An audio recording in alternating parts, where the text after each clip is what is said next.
The hypogeum is an enormous subterranean structure excavated 4,524 years ago, lifting huge blocks of limestone, all thanks to this group yet again for their input.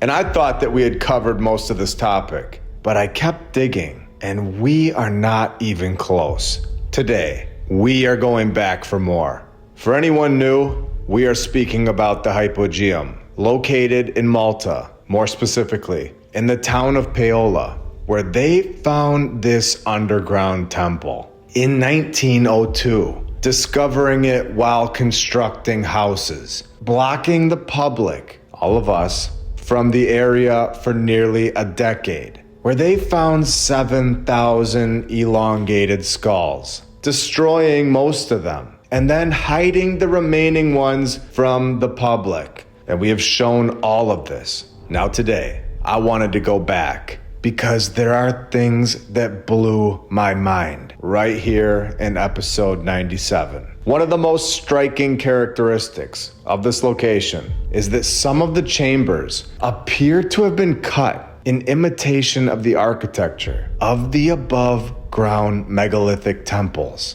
doing all of this underground. Are you seeing what this means? I'll keep going. Where they found false bays and windows. Underground windows. Can you see very clearly now? This temple is underground now, but I don't believe that it always was. Most importantly, the ceiling with one ring of carved stone overhanging the one below to supposedly imitate a roof. Imitating a roof?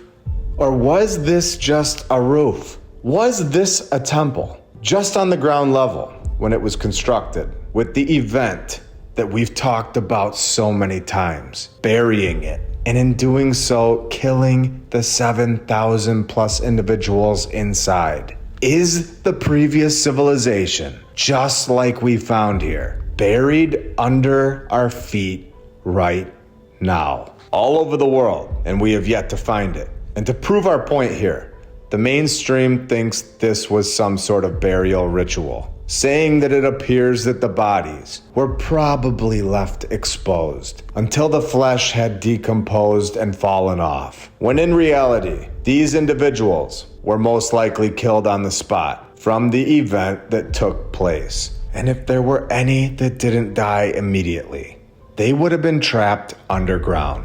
Individuals were not buried separately, but piled onto each other. This is all according to our friends right up here at the top. It makes so much more sense that this was not a burial site at all. It was originally above ground, and they were then trapped under the ground in this event and tossed the deceased into the pile. Remember, this event melted structures all over the world. We have shown so many examples of this. The original structure definitely could have been melted, now leaving it look like it was chiseled. Chiseled with an antler, like we have shown. We have seen so many times all over the world that the old world is buried below our feet. Something massive happened here, 100%. It's undeniable at this point. And like I said, I wanted to go deeper. I wanted to show you even more. So I went back to the hypogeum of the Volumnus family, located in Italy. This site includes about 200 tombs, and then finding this one in 1840, and then knowing all about the 2nd and 3rd century BC. They found this one while carrying out excavation works for a new road, where it seems like it was used until the 1st century BC. It seems like it. Unbelievable. Having 10 rooms and 2 winged demons guarding the entrance. Again, finding all of this while putting in a nice road and a sidewalk for all of us, showing that most people have no idea what is under their feet. We haven't even found it all, and we know this, and it all predates the horses and wagons nonsense. stone structures of winged demons, an advanced group underneath our feet. And then it all goes back to dirt roads and sheds. No technology and writing by feather. Or are we not being told the truth? You tell me. Remember, we are in Italy, and I told you we were coming back for a reason. Are you ready? Right here in front of the main entrance sits a collection of urns found in the necropolis in other tombs, belonging to other families. It seems that they were all painted with various scenes, some with the griffin. The griffin, yet again, Tartaria. I don't believe that this griffin was so mythical after all, and I don't think it was here that long ago. With other representations of Greek mythology, not so mythical after all in my opinion, and found because we were going to build a road. Oh, and what happened to that guy's head? Maybe there was a random earthquake 800 years ago that just wanted his head and left everything else just perfectly fine. Now check this picture out. This was found making a road. I just cannot even imagine what else we haven't seen yet or has been removed from us already. This is incredible. Our history is missing so much. The reset clearly took place within the last few hundred years, throwing us right back into the horse and wagon era, removing all technology, removing all the history, all the knowledge about this place that we all live. I've seen enough at this point where I believe that there were angels here, as well as demons, and I have no idea if they're really gone. Welcome to episode 97 of my lunch break. I hope you're all having a great day, and if you're new, welcome.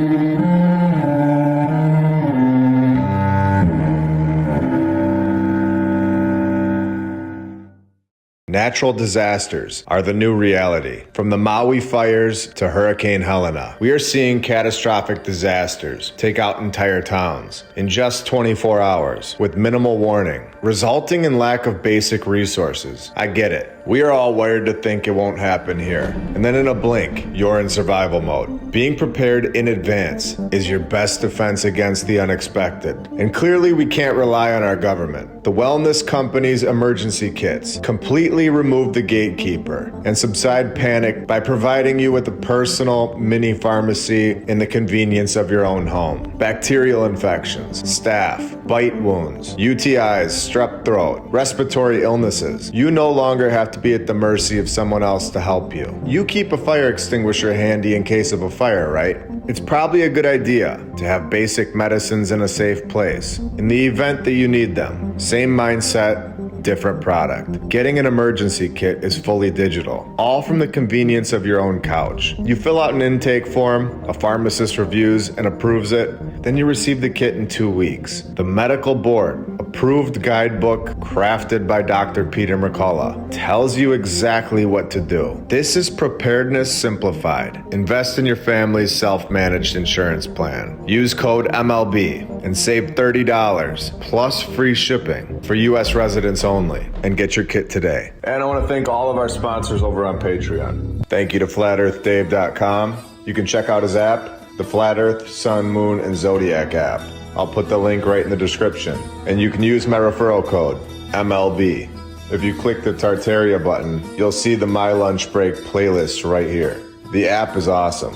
Thank you to Rebecca Kay, Christopher Arietta, The Lady Lacey Show, David and Sherry Ferguson, Edwin Johnson, Chuck Templeton, Joy Lee, Stephanie Nolan, The Burlesons, Suez KC, Dan Woodall, Dale, DJ Clicktrack, Edward and Brianna, Jacob Law, Jim Ribley and Christine Duggan, Kyle Glascock, BKTFnews.org, Regna Saturna, Dendries NL, Natalie Shippenoff, Amberson EMC, HK Sue, Isaac Wright, Melissa Edgar, Biggles, Clayton Lamar, Ultimus Maximus, Noble Task Homestead, John Adams, Robert Ozolins, Crypto Scugo, Rick Tapkey, Blake, Billy Prater, The Phoenix Art. The Arnolds, Attila Power, VKH Bonner, Bell's Clarions for God, Forbidden Gecko Love, Justin Grobner Grubb, Leah Strong, Peter Bottani, Dakota Dunn, Eric Martinez, Ivan Apoctoli, Jim Bro,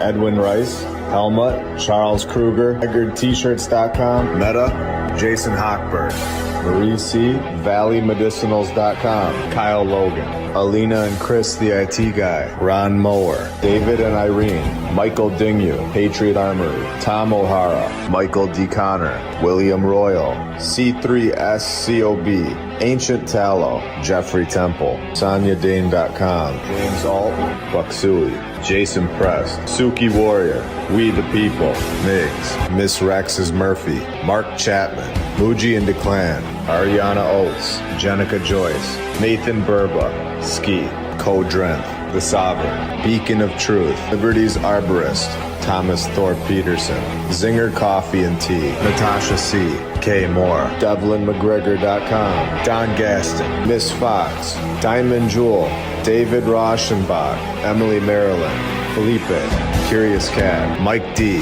etc., Dan McGee, Lori Hedvig Johnson, Terry, Paraplegic Coffee, Avatars of Gaia, Secrets Beyond Earth, Ellie Annie, Ivan Apoctoli, Seth Craigo, D Woods, Glenn Gunderson, Mousie's Mouse Cheese Records, James Vincent, Robert's Brain is Gone, Extreme Reality Check, Anna and Marley Valdez, Shane Dennis, Wayne T, TheGoldenTeacher.co, Late for Dinner, Wanakar Camo, Paolo Goncalves, Dax Bilchek, Appeal to Heaven, The Bright Side, Vince Moreno, Shibba Shaba in the Darkness. You guys are all awesome and helping this channel out a lot. Again, this place was found in 1840.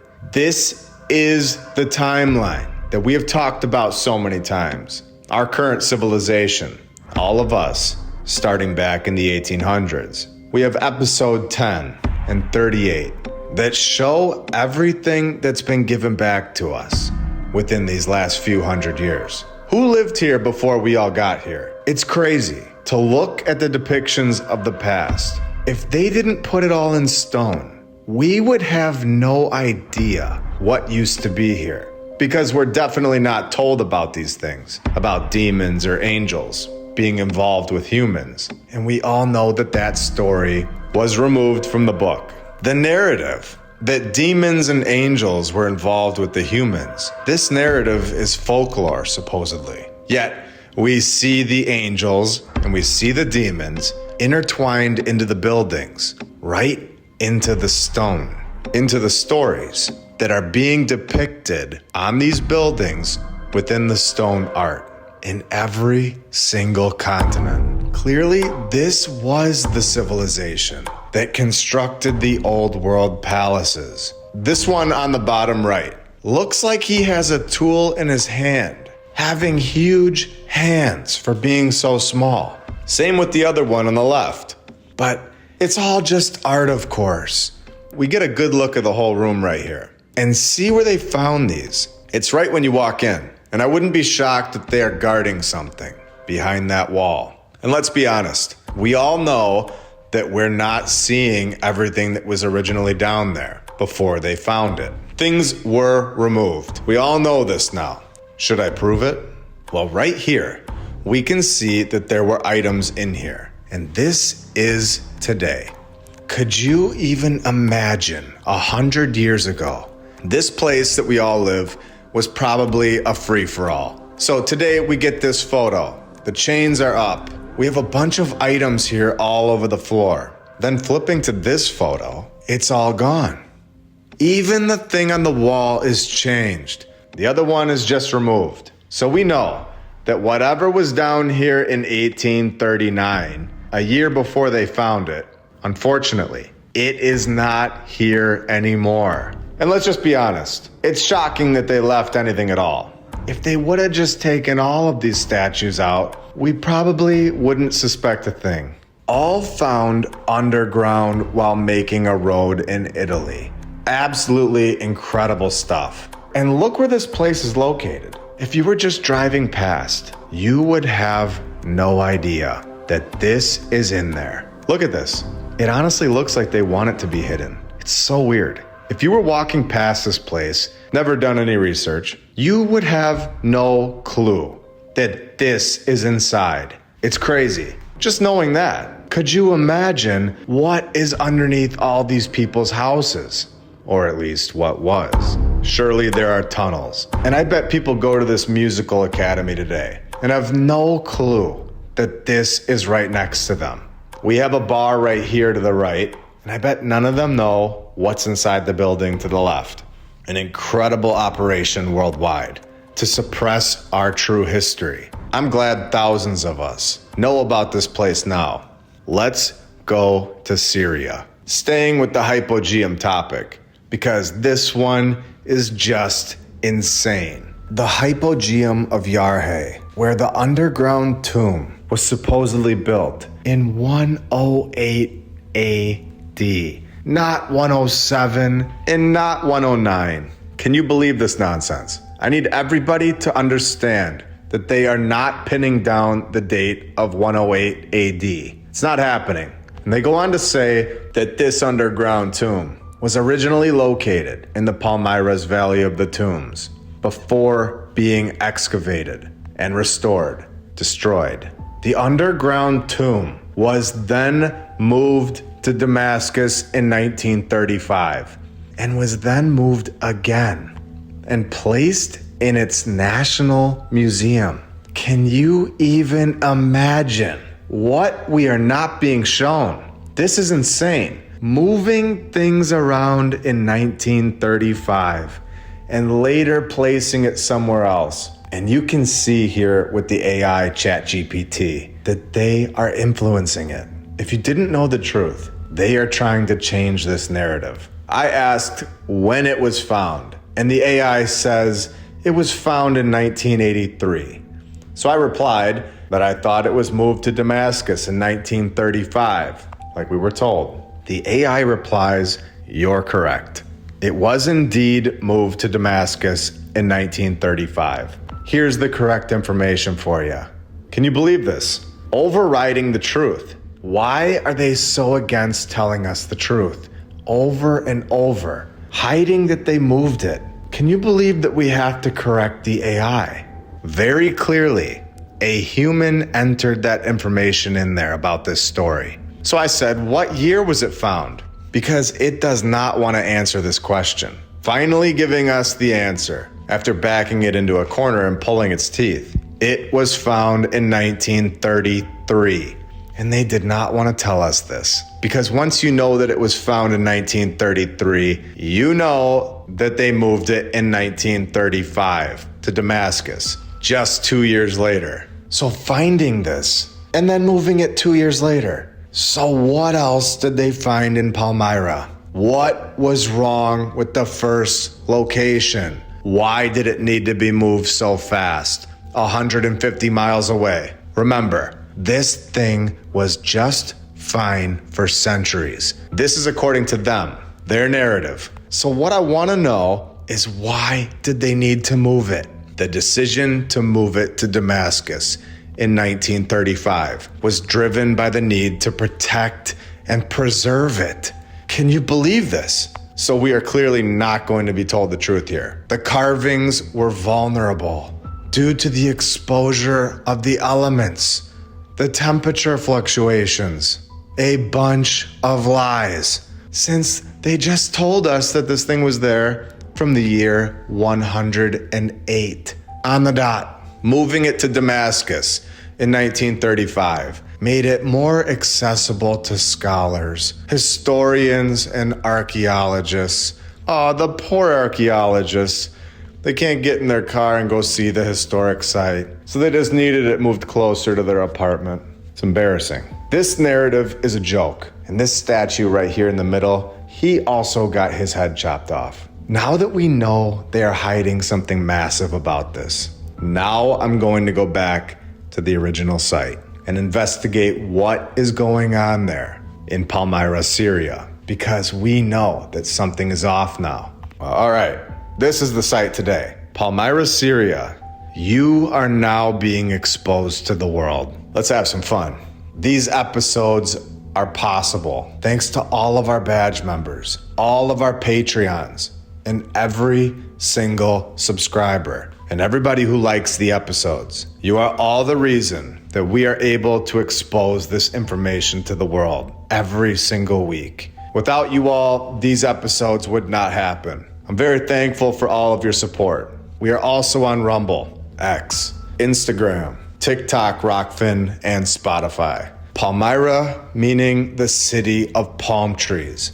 No palm trees. But I do see a massive palace that has been completely destroyed. A palace from the old world, 100%. And what is this? 8 years ago, we get an article that this group right here is destroying the old world, destroying the Venice of the sands, piece by piece. Will this organization erase the memory of the extraordinary history? In 1900, a British traveler, Gertrude Bell, wrote, "I wonder if the world presents a more singular landscape. It is a mass of columns, ranged into long avenues, grouped into temples, lying broken in the sand.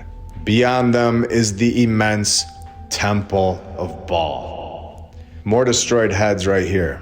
Every single one of them are destroyed. And when I say we are just getting started, you have no idea. I wish that I could speak and we could all edit faster here and put this all into one episode, because there is so much that I can't wait to share. Clearly, we have located a site that is from the old world and was extremely important to a civilization that was here. To give this a little context, for anyone new to this research, within the Old Testament, Baal was worshipped by the Israelites.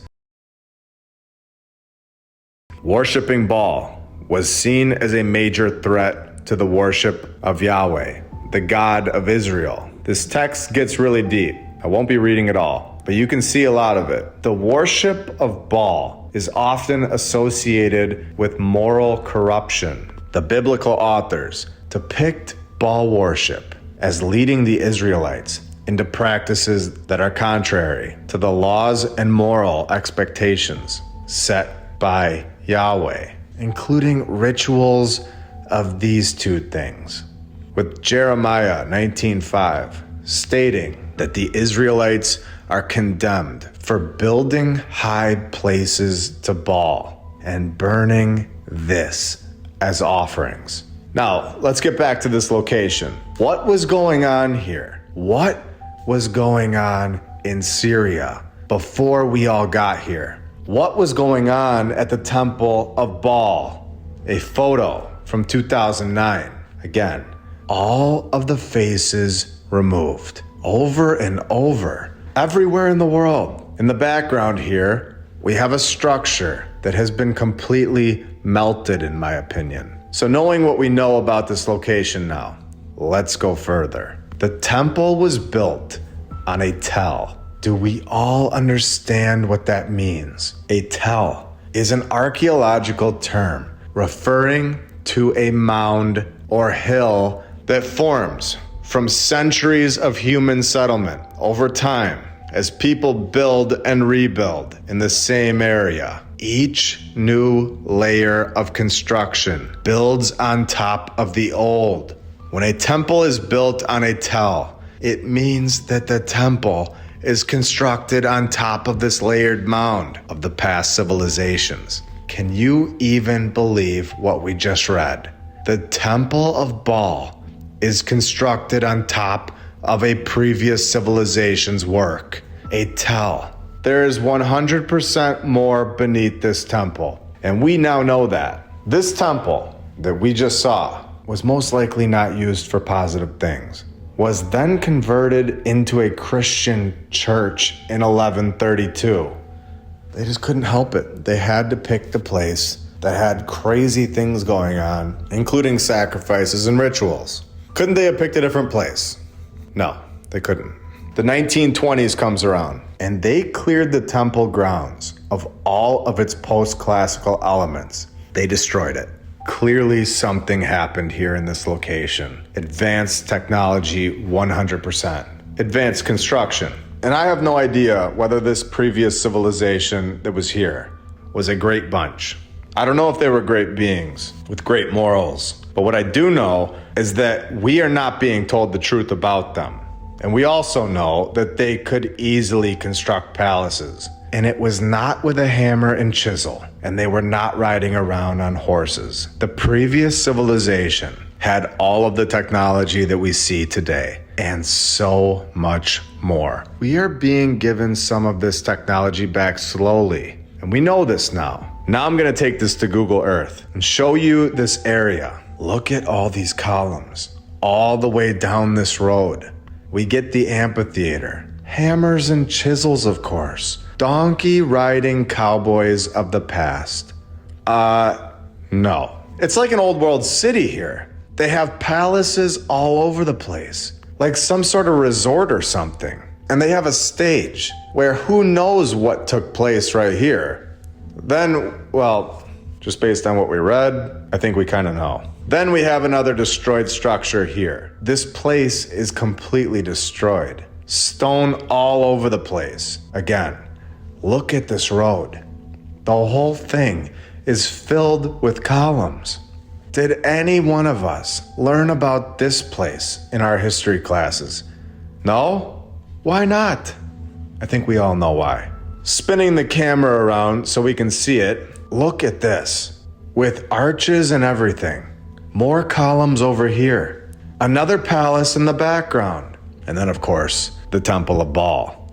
Remember, we know that there are structures from the past right underneath this place as well. Keep that in mind. Look at the size of this temple. It's massive, measuring out to 434,893 square feet. Its perimeter is a half mile. Now I'm going to put that into perspective and measure the Great Pyramid of Giza, the biggest one. It's basically the exact same size. The pyramid in Giza has a slightly longer perimeter of 0.56 miles. This Temple of Baal was massive. This is crazy. This site is huge. Just random columns all over the place. Look at this picture, showing that there was so much more. And then we see the Statue of Liberty right on the site. Now, when we go back and see that they removed this from this location in Syria and moved it to Damascus in 1935, we can see that this was most likely happening over and over and over in the early 1900s, removing so many things that we don't get to see today. Just like we were told when the 1920s hit, they cleared the temple grounds of its elements, taking everything of significance from this site and hiding it from all of us 100%. This is so clear now. This research shows that we are missing so much of the true story. Massive stone structures, hundreds of columns, arches towering over us while we walk through. We all got reset. Back to donkeys and wagons. Reset from stone palaces to wooden huts. No lights and freezing in the winters. Going to the bathroom in your backyard. The further that we go into this research, the more we have to ask, where are we? And what are we not being told? Who is controlling this ridiculous narrative that we're all taught since day one? And why? The further that we go, the more we advance our knowledge, we see patterns. We see the flaws clearer and clearer. And once we all know the truth, we will never go back. I hope you all have a great rest of your day. I'll be back very soon with much more. See ya.